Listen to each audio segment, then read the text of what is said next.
고백합시다. 성전의 본질을 회복하라. 성전의 본질을 회복하라. 성전 단어 그 뜻대로만 우리가 본다 그러면 성전이라는 것은 거룩한 집, 거룩할 성자, 집전자를 써서 거룩한 집이라는 뜻이죠. 거룩한 집. 그것은 마치 우리가 교회 그러면 얼핏 떠오르는 것이 우리가 예배당을 생각하는 것과 교회당 건물을 생각하는 것처럼 성전 그러면 우리가 건물로서의 성전을 먼저 떠오르게 되죠. 그런데 이 성전의 개념이 점차 발전 확장되어져 가고 있는 것을 성경은 말씀하고 있습니다. 최초의 성전은 에덴 동산을 성전이라 할 수 있습니다. 성전이라는 것은 하나님이 임재하신 것이요 하나님과 만나는 곳이기 때문에 그렇죠. 에덴 동산에서 하나님은 아담과 하와를 지으시고 그 아담과 하와와 함께 영원토록 교제하며 교통하며 누리는 성전으로서의 모습을 하나님 보여주셨죠. 그렇지만 사단이 아담과 하와에게 죄를 들어가게 함으로 그 성전의 모습이 훼손이 되었다라고 볼 수 있어요. 결국 하나님은 에덴 동산에서 아담과 하와를 추방하시고 다시 한번 거룩함을 회복할 수 있는 그 하나님의 놀라운 계획이 하나하나 이제 이루어져 가게 되죠. 그 성전은 그야말로 거룩한 집, 구별된 곳, 하나님을 예배하는 곳 또는 하나님을 만나는 곳이라고 말씀을 드릴 수가 있죠. 그래서 하나님께서 이제 노아를 통하여서 죄악에 관영한 그 인간들을 심판하시고자 방주를 만들라 하셨습니다. 그 방주는 어때요? 하나님께서 구별된 사람, 구별된 짐승들을 태우는 그런 곳이 방주였죠. 결국 방주가 40일 동안 비를 내려서 온 인류를 다 멸하실 때에 반주에 탄 짐승과 사람 노아 8식구만이 구원을 받았다라는 얘기입니다. 결국 이 방주는 세상과 구별된 하나님의 성전이었다라고 볼 수가 있는데요. 인류가 이제 새롭게 노아의 후손을 통하여서 온 지구상에 퍼져 나가면서 여전히 그 죄성이 사라지지 않는 것을 우리는 볼 수가 있죠. 그래서 노아의 세 아들 셈과 함과 야벳을 통하여 새로운 인류가 퍼져나가게 되는데 또한 노아의 두 번째 아들이었던 함에 의해서 아버지의 하체를 이렇게 부끄럽게 하는 그런 일이 발생하게 됩니다. 이런 과정 속에서 결국 하나님은 이스라엘이라는 한 민족을 하나님께서 세우시고 그 민족을 통해서 하나님의 뜻을 이루어 가기를 원하셨던 거죠. 그래서 선택한 사람이 아브라함이다 라고 했어요. 그래서 하나님은 아브라함을 하나님의 계획한 가나안 땅으로 불러 들이셨죠. 그리고는 어때요? 하나님은 아브라함과 언약을 맺으셨는데 자 성경에서 언약의 목적은 하나님의 나라에 있다라고 했습니다. 따라합시다. 하나님의 언약.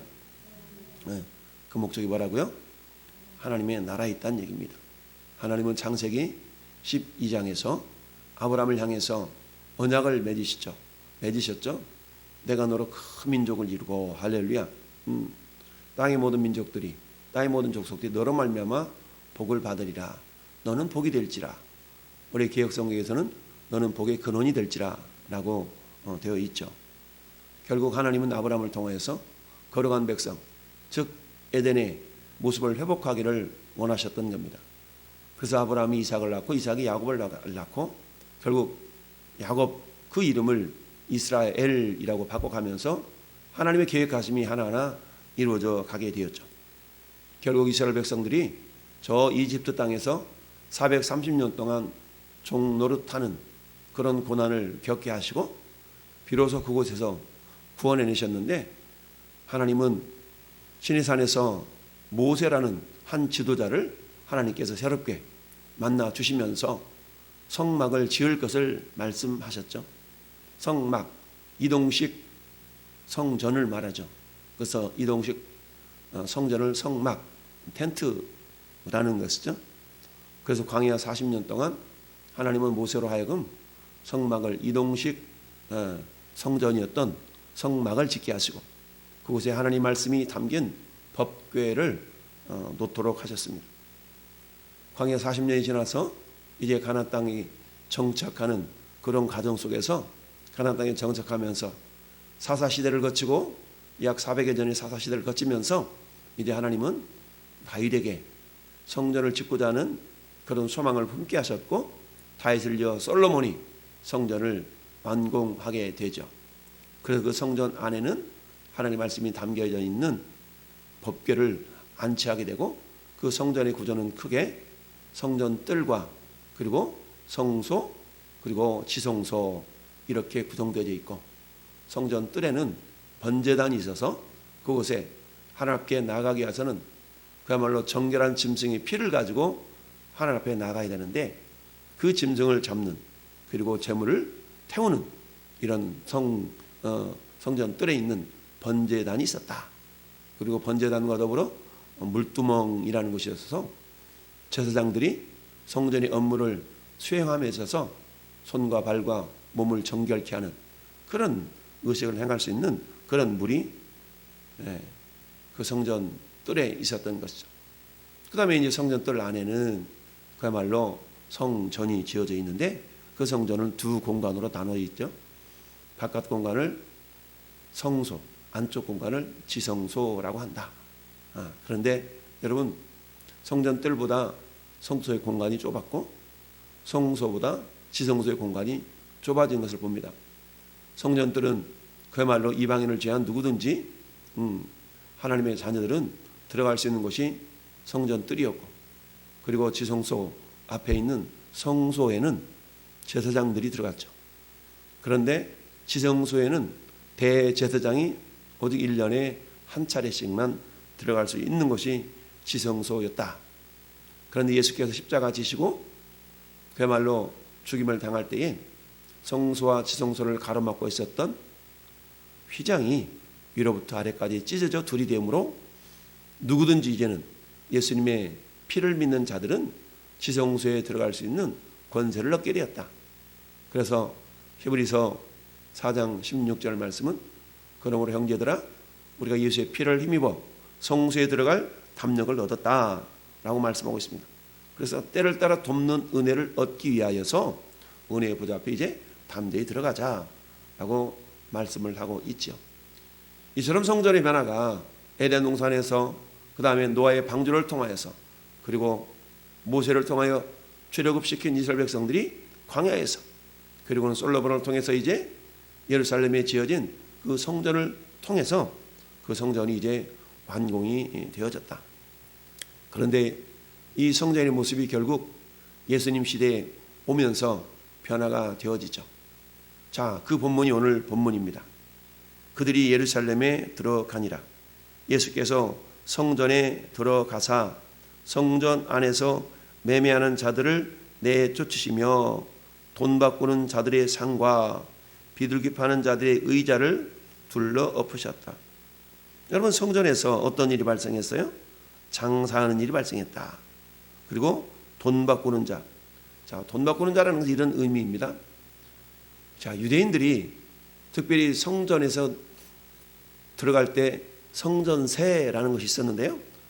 당시에는 로마가 그 이스라엘 지역을 다스리는 그런 어떤 제국의 시대였기 때문에 통용되는 화폐 자체가 로마 황제가 그려진 그런 화폐였어요. 그런데 유대인들은 하나님을 예배하는 성전에서 로마 화폐가 쓰여질 수 없다라고 해서 이스라엘 자체의 성전에서 쓰여질 수 있는 그런 화폐를 따로 만들었던 겁니다. 그래서 먼 원거리에 있었던 사람들이 예루살렘에 와서 예배, 제사를 드리고자 할 때에는 자기들이 평상시에 사용하는 돈이 로마 화폐였으니까 이 화폐로 하나님 앞에 드릴 수가 없어서 그 화폐를 환전하는 그런 어떤 모습들이 성전에서 이루어지게 됐던 겁니다. 그런데 그냥 단순하게 화폐를 교환만 하면 되는데 이제 이 모습이 조금씩 부패하게 되어져서 한마디 말하면 10,000원짜리를 10,000원어치에 이제 성전 화폐로 바꿔야 되는데 10,000원짜리를 12,000원씩 받는 거예요.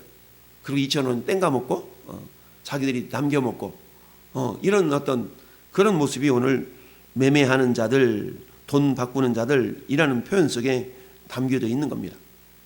그러다 보니 이 모습이 점차 전심으로 하나님을 예배하고 하나님을 사모하고 이런 모습보다는 어떻게 하면 좀 더 돈을 남겨 먹을까 뿐만 아니라 성전에 제사를 올 때 필요한 또 제물들이 있었죠.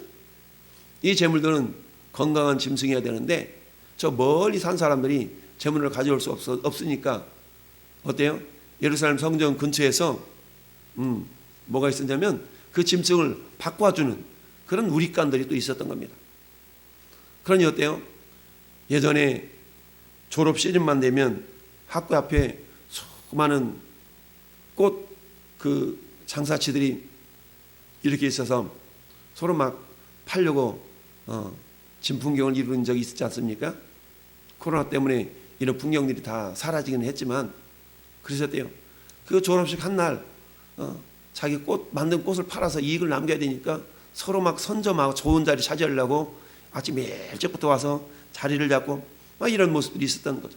그와 마찬가지로 성전에서도 성전을 떨어져서 멀리서 돈을 바꿔주고 그리고 짐승을 거룩한 짐승으로 바꿔주고 이런 어떤 모습에서 점차 성전 가까이 그러다 보니까 이제는 어때요?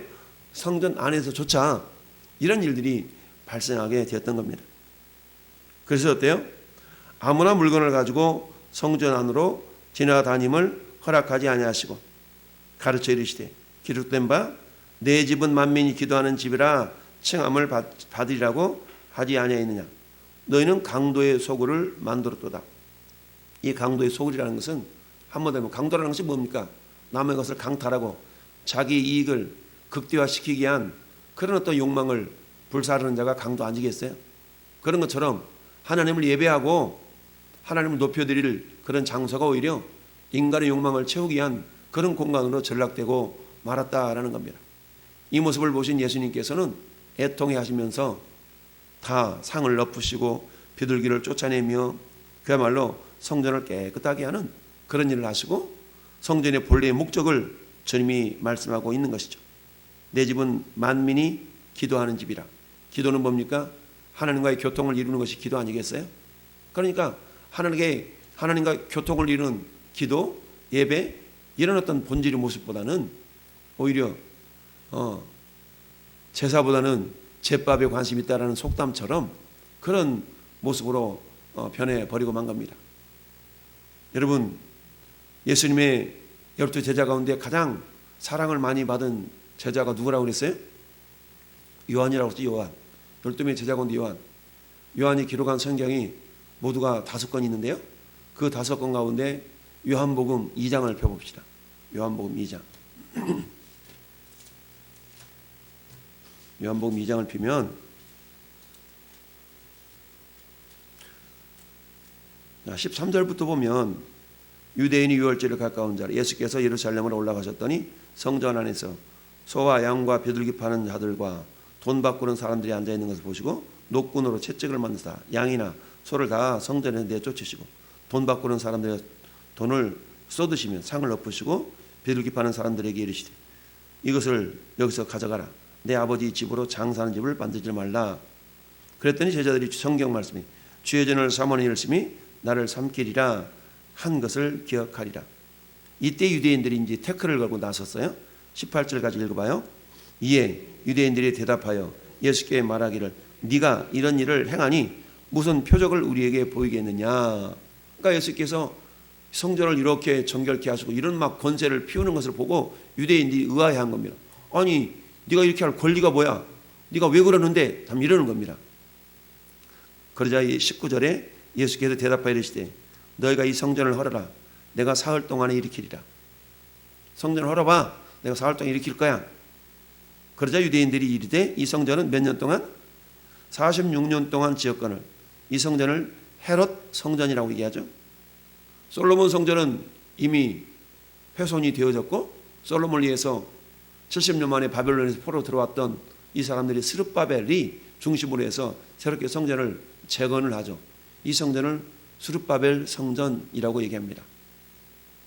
이 스룹바벨 성전은 또한 훼손이 되어지고 헤롯에 의해서 유대인들의 환심을 사게 해서 이 헤롯이 성전을 짓게 되죠.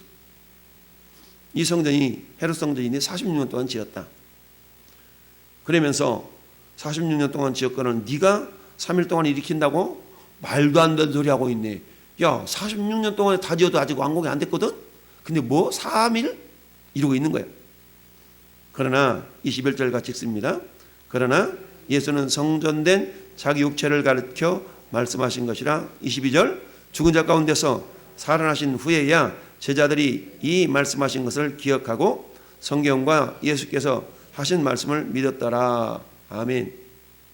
성전의 개념이 확장 정의된 것을 봅니다.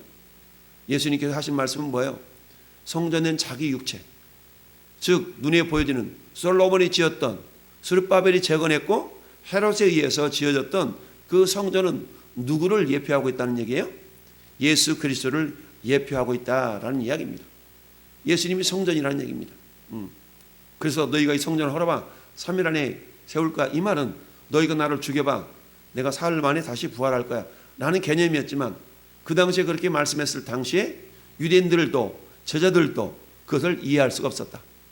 그리고 부활하신 이후에야 아, 주님이 이 말씀이셨네 라고 깨닫게 되었다는 얘기입니다. 그렇다면 생각해 봅시다. 성전이 이처럼 이제 발전해 가고 있죠. 예수께서 친히 내 몸이 성전이야 라고 말씀하셨어요. 그런데 사도 바울은 고린도전서 3장 16절에 너희가 하나님의 성전이다 라고 말씀하고 있어요. 너희가. 왜 그럴까요? 우리 안에 주님을 모시고 살기 때문에 그렇습니다. 너희가 하나님의 성전인 것과 하나님의 성령이 너희 안에 거하시는 것을 알지 못하느냐? 하나님은 거룩하니 너희도 그러하니라. 그러니까 하나님이 거룩하신 분이 거룩한 우리 몸을 성전 삼았다는 얘기는 우리 몸이 거룩해졌다는 얘기죠. 어떻게 거룩해졌습니까? 주님의 보혈로 거룩해진 것이죠. 할렐루야. 그런데 어때요? 한번 목욕한 자는 영혼이 깨끗해지는 것이 아니라 자꾸 때가 몸에 묻는 것처럼 우리는 예수님의 보혈로 영원히 거룩함을 받았지만 세상 속에 여전히 어때요? 우리가 때를 탈 수가 있다. 그러니까 날마다 은혜의 보좌 앞에 나가서 주님의 보혈을 의지하고 날마다 주님의 보혈로 덧입고 이런 모습이 우리 가운데 필요하다는 얘기입니다. 성전의 본질이 뭡니까? 주님과의 만나는 장소였던 성전. 그런데 주님이 어때요? 찾아가서 만나는 것이 아니라 주님이 우리 안에 찾아오셔서 우리가 어디를 가든지 이제는 어때요?